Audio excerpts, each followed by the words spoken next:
Today we are going to learn Unit 3 an interview with Arun Krishnamurthy.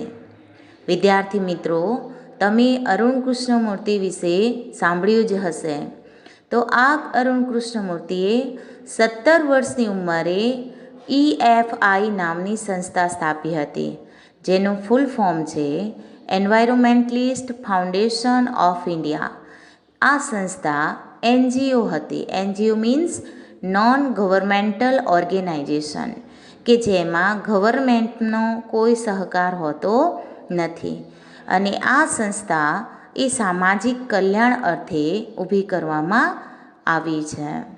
તો આ Arun કૃષ્ણમૂર્તિનો interview લેવામાં આવે છે અને એમાં તેમને જે પ્રશ્નો પૂછવામાં આવ્યા છે એ આ યુનિટમાં રજૂ થયા છે. તો હવે જોઈશું. Arun Krishnamurthy was just 17 years old when he founded the NGO Environmentalist Foundation of India EFI. Arun કૃષ્ણમૂર્તિએ એન્વાયરોમેન્ટલિસ્ટ ફાઉન્ડેશન ઓફ ઇન્ડિયા, જેનું શોર્ટ ફોર્મ છે EFI નામની જ્યારે સંસ્થા સ્થાપી ત્યારે તેઓ પોતે 17 વર્ષના હતા. Beginning with the Turtle Walk, a move to save turtle eggs and young hatchling in Chennai. Beginning with the Turtle Walk, કાચબાની ચાલે શરૂઆત કરનાર. A move to save turtle eggs and young hatchling in Chennai. ચેન્નઈમાં કાચબાના બચ્ચાઓને અને તેના ઈંડાઓને બચાવવાની શરૂઆત કરનાર. Today આજે, Arun and his team of volunteer, તેના વોલન્ટિયર મીન્સ સ્વયંસેવકો.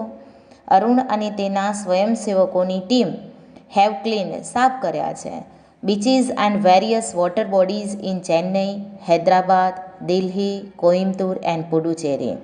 તો અરુણ અને તેની સ્વયંસેવકોની ટીમ સાથે મળીને ચેન્નઈ, હૈદરાબાદ, દિલ્હી, કોઇમ્બતુર અને પુડુચેરીમાં જુદા જુદા દરિયા કિનારાઓ અને વોટર બોડીઝ મીન્સ જળાશયો તેમણે સાફ કર્યા છે. The team cleans lakes, beaches and zoos, plants trees, educates people through street plays and also makes environmental friendly paper bags. તો આ સ્વયંસેવકની ટીમ અને અરુણ કૃષ્ણમૂર્તિ સાથે મળીને ક્લીન સાફ કરે છે. લેક્સ મીન્સ સરોવરો, બીચીસ મીન્સ દરિયા કિનારાઓ, ઝૂ મીન્સ પ્રાણી સંગ્રહાલય, પ્લાન્ટ્સ ટ્રીઝ દેટ મીન્સ વૃક્ષો વાવવા, વૃક્ષારોપણ, educate people through street plays, street play means શેરી નાટકો દ્વારા લોકોને શિક્ષિત કરવા, જાગૃત કરવા. And also makes environmental friendly paper bags, અને તેઓ પેપર બેગ્સ એટલે કે કાગળની બેગ્સ મીન્સ થેલી પણ બનાવે છે. Arun's team has students who joined him when they were in class 7 and continued to work with him even after 5 years. અરુણની ટીમમાં સ્ટુડન્ટ્સ વિદ્યાર્થીઓ હતા કે તેઓ 7મા ધોરણમાં ભણતા હતા ત્યારથી આ ટીમમાં જોડાયા હતા. And continue to work with him even after 5 years, અને 5 વર્ષ પછી પણ હજુ પણ તે તેમની સાથે એ ટીમમાં એ સ્ટુડન્ટ જોડાયેલા હતા. Which experience as a child inspired you to take up the cause of the environment? What was your first activity? જ્યારે અરુણ કૃષ્ણમૂર્તિનો ઇન્ટરવ્યૂ લેવામાં આવે છે ત્યારે ઇન્ટરવ્યુઅર એ આ અરુણ કૃષ્ણમૂર્તિને પૂછેલો પ્રથમ પ્રશ્ન છે. વિચ એક્સપિરિયન્સ, કયો અનુભવ છે, એઝ અ ચાઇલ્ડ, એક બાળક તરીકે તમારો કેવો અનુભવ હતો કે જેને લીધે તમને પર્યાવરણ માટે લડવાની પ્રેરણા મળી. What was your first activity, તમારી પહેલી પ્રવૃત્તિ કઈ હતી. A beautiful lake next to my house which once had a lot of birds, frogs and snakes was heavily polluted. A beautiful lake next to my house મારી ઘરની બાજુમાં રહેલું સુંદર સરોવર જેમાં અસંખ્ય, લોટ ઓફ મીન્સ પુષ્કળ, અસંખ્ય પક્ષીઓ, ફ્રોક્સ મીન્સ દેડકાઓ, સ્નેક મીન્સ સાપ હતા. તે તળાવ વોઝ હેવીલી પોલ્યુટેડ. તે તળાવ ખૂબ જ પ્રદૂષિત થઈ ગયું હતું. It led to the spread of mosquitoes and turned a lovely place into an ugly neighborhood. તેને લીધે સ્પ્રેડ મીન્સ ફેલાવો, મોસ્કિટોઝ મીન્સ મચ્છરો, તો તેના લીધે મચ્છરોનો ત્રાસ વધ્યો હતો અને આ સુંદર જગ્યા એક ગંદી જગ્યા બની ગઈ હતી. This hurt me badly. અને તેને લીધે મને ખૂબ જ દુઃખ થયું હતું. And I wanted to do something about it. અને હું તેના વિશે કંઈક કરવા ઈચ્છતો હતો. I got together with a couple of my friends and cleaned the pond next to my house. This was the first activity. I got together. હું with a couple of my friends. હું અને મારા મિત્રો ભેગા થઈને next to my house. મારા ઘરની બાજુમાં આવેલું pond means તળાવ સાફ કર્યું હતું. This was the first activity. અને આ મારી પ્રથમ એક્ટિવિટી હતી.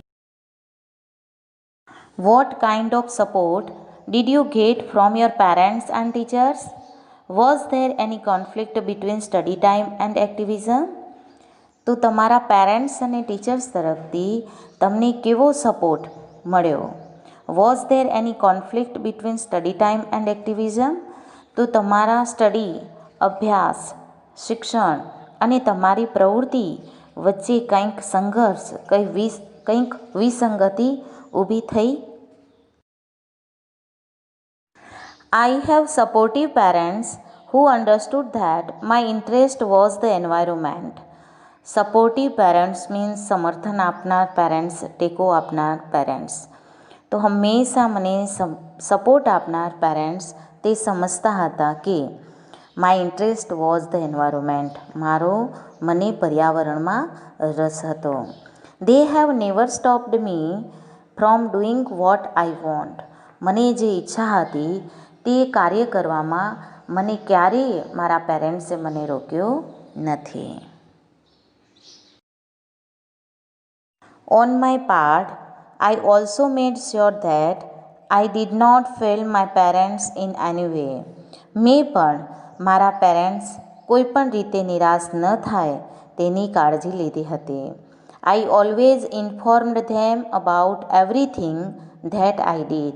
હું જે કંઈ કરતો એ દરેક વસ્તુનો હું તેમને જાણ કરતો હતો. And took their advice before jumping into actions. અને તે કાર્ય જ્યારે કરતો હતો ત્યારે તેમની પહેલાં તેમની સલાહ લેતો હતો. I have teachers who taught me how to go about things. મારા જે શિક્ષકો છે એમને કંઈ પણ કાર્ય કેવી રીતે કરવું તે મને શીખવ્યું હતું. They also taught me humility. તેમણે મને હ્યુમિલિટી મીન્સ વિનમ્રતા. તેમણે મને વિનમ્રતા પણ શીખવી હતી. સો ધેટ કે જેથી આઈ ડીડ નોટ બીકમ સ્નોબીસ ઓર એરગન્ટ.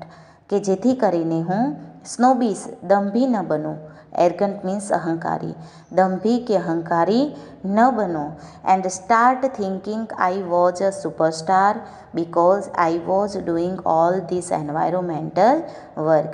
કે એવું વિચારવા પણ ન લાગવું કે મેં પર્યાવરણને લગતું હું કામ કરી રહ્યો હતો તેથી હું સુપરસ્ટાર હતો, એવું માનવા પણ ન લાગવું, એવું વિચારવા પણ ન લાગવું, એવું શિક્ષણ મારા શિક્ષકોએ મને આપ્યું હતું. They taught me to be simple and keep learning all the time. મારા ટીચર્સ એમણે મને શીખ્યું હતું ટુ બી સિમ્પલ, સાદા રહેવાનું, and keep learning all the time, અને હરેક સમય કંઈક ને કંઈક નવું શીખવાનું અમને શીખવ્યું હતું. આઈ એમ નોટ એન એક્ટિવિસ્ટ. હું કાર્યકર્તા નથી. આઈ એમ એન એન્વાયરોમેન્ટલિસ્ટ. હું એક પર્યાવરણવાદી છું. I have learned so much bye doing this work. આ પર્યાવરણને લગતું કાર્ય કરીને હું ઘણું બધું શીખ્યો છું. How did your school and college further your interest? તમારી સ્કૂલ અને કોલેજે તમારો જે ઇન્ટરેસ્ટ હતો, પર્યાવરણનું કામ કરવાનો જે રસ હતો, એ કઈ રીતે આગળ વધાર્યો? Both my school and college had plenty of green cover and both were home to several other life forms. Both my school and college, school અને કોલેજમાં ઘણી બધી લીલોતરી હતી. And both were home to several other life form, અને અસંખ્ય જીવોનું તે હોમ, ઘર હતું.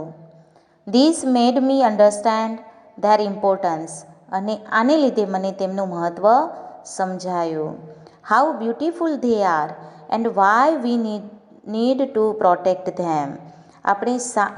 તેઓ કેટલા બધા સુંદર છે અને આપણે શા માટે તેમનું રક્ષણ કરવું જોઈએ, એ બાબત મને સમજાઈ. These animals are on their own, find their own food and are always active, on the move and never lazy. These animals, આ પ્રાણીઓ, are on their own, તે સ્વતંત્ર હોય છે. Find their own food, on food means પોતાનો ખોરાક, find જાતે શોધે છે, and are always active, તે હંમેશા એક્ટિવ હોય છે, કાર્યશીલ હોય છે. ઓન ધ મૂવ, હરતા ફરતા હોય છે. એન્ડ નેવર લેઝી, અને ક્યારેય આળસ કરતા નથી. ઇટ ઇઝ સો પોઝિટિવ, આ કેટલું બધું પોઝિટિવ, હકારાત્મક છે. We have a lot to learn from them, આપણે તેમની પાસેથી ઘણું બધું શીખવાનું છે. તેમની પાસેથી ઘણું બધું શીખવા જેવું છે. Did you feel any hesitation in quitting a well-paying job and venturing into this full-time? What were the options you weighed before you arrived at your decision? Did you feel an hesitation? Hesitation means ખચકાટ. તમે શું ખચકાટ અનુભવ્યો હતો? In ક્વિટિંગ, quit એટલે છોડી દેવું. વેલ paying job, સારા પગારવાળી નોકરી છોડીને. And venturing into this full time, આ કામમાં ઝંપલાવતા, સારા પગારવાળી નોકરી છોડીને આ કામમાં ઝંપલાવતા પહેલાં તમને શું કંઈ ખચકાટ થયો હતો? કોઈ અવઢવનો અનુભવ થયો હતો? What were the option you weighed before you arrived at your decision? તમે આ નિર્ણય ઉપર પહોંચ્યા તેની પહેલાં કયા કયા ઓપ્શન્સ, વિકલ્પોનો વિચાર કર્યો હતો, તેમના વિશે વિચાર્યું હતું? It is always good to decide in favor of what you really love to do. It is always good, તે હંમેશા સારું હોય છે. To decide, નક્કી કરવું. In favor of what you really love to do, આપણને જે કંઈ કામ કરવું ગમતું હોય તેના પક્ષમાં નિર્ણય લેવો, તે હંમેશા હિતાવહ હોય છે, હંમેશા સારો હોય છે. I quit my job at Google, મેં મારી ગૂગલની નોકરી છોડી. But I still keep in touch with my friends there, પરંતુ હજુ પણ હું ત્યાંના મારા મિત્રો સાથેના સંપર્કમાં છું. So only my duties at Google have come to an end, not my emotional bond. તેથી માત્ર મારી ગૂગલ પ્રત્યેની જે ડ્યુટી છે, જે નોકરી છે, એનો જ અંત આવ્યો હતો, એ જ મેં છોડી હતી. નોટ માય ઇમોશનલ બોન્ડ, મારા ભાવનાત્મક સંબંધો, મારી લાગણીના સંબંધો પૂરા થયા નહોતા.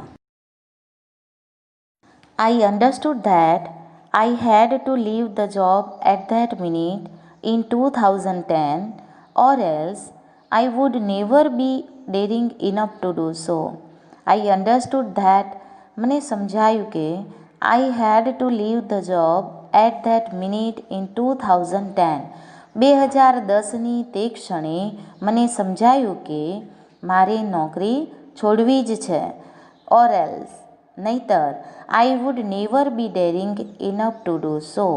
તે પ્રમાણે કરવાની ક્યારેય હું હિંમત કરી શક્યો ન હોત. I could not sit back and enjoy life when environmental damage was happening on such a large scale. When environmental damage was happening on such a large scale, that means જ્યારે પર્યાવરણને મોટા પાયા પર નુકસાન થઈ રહ્યું હોય ત્યારે I could not sit back and enjoy life. તો હું આરામથી બેસીને આ જીવનને માણી શકું નહીં. I wanted to do something and that something needed my full attention. So I left Google for EFI. I wanted to do something. હું કંઈક કરવા ઈચ્છતો હતો, પર્યાવરણને લગતું કામ કંઈક કરવા ઈચ્છતો હતો. એન્ડ ધેટ સમથિંગ, અને તે કંઈક કાર્ય કરવા માટે નીડેડ માય ફૂલ અટેન્શન, અને એ કામમાં પૂરેપૂરું ધ્યાન આપવું ખૂબ જ જરૂરી હતું. So I left Google for EFI, અને તેથી જ મેં આ સંસ્થા EFI, that means environmentalist foundation of India માટે મેં મારી ગૂગલની નોકરી છોડી હતી. વિદ્યાર્થી મિત્રો, હવે પછીનો યુનિટ એ આપણે નેક્સ્ટ વિડીયોમાં જોઈશું, એટલે કે પાર્ટ 2માં જોઈશું. Thank you students.